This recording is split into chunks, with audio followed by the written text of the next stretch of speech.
Scene script. Already under relentless Israeli bombardment for months, Palestinians in northern Gaza are also going hungry. The UN Food Agency has halted aid deliveries, saying civil order has collapsed.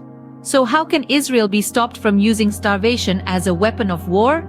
This is Inside Story. Hello and welcome to the program. I'm Mohammed.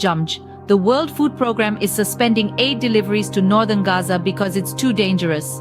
The UN agency says the decision wasn't taken lightly and it knows more people risk dying of hunger. But it's adamant conditions need to improve and the safety of its trucks and staff have to be guaranteed. The move leaves hundreds of thousands of Palestinians facing possible famine. Just how bad is the situation in the north of the Strip, and is Israel's offensive a war of starvation? This is what we'll be discussing today. But first, this report from Dmitry Medvedenko.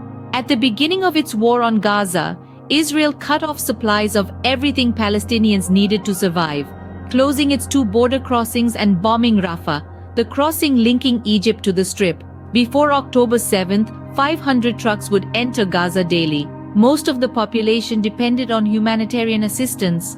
After a week of relentless bombing, the Israeli army issued an evacuation order for northern Gaza. 1.1 million people had 24 hours to move to the south of the Strip for their own safety, it said. Many left, but others didn't.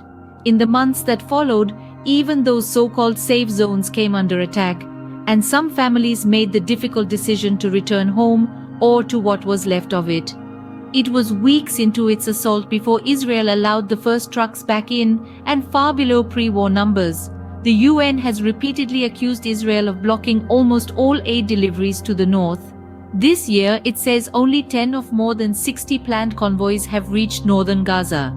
In January, the International Court of Justice ordered Israel to take immediate and effective measures to enable the provision of humanitarian assistance in Gaza. But Palestinians in the north say nothing has changed: hunger, disease, displacement, and non-stop Israeli attacks. So, what's the significance of the WFP's decision? And it's a good question for our guest today. Joining us from occupied East Jerusalem is Shaina, communications advisor for the Norwegian Refugee Council in Palestine. In Ramallah, in the occupied West Bank, is Nebal, spokesperson.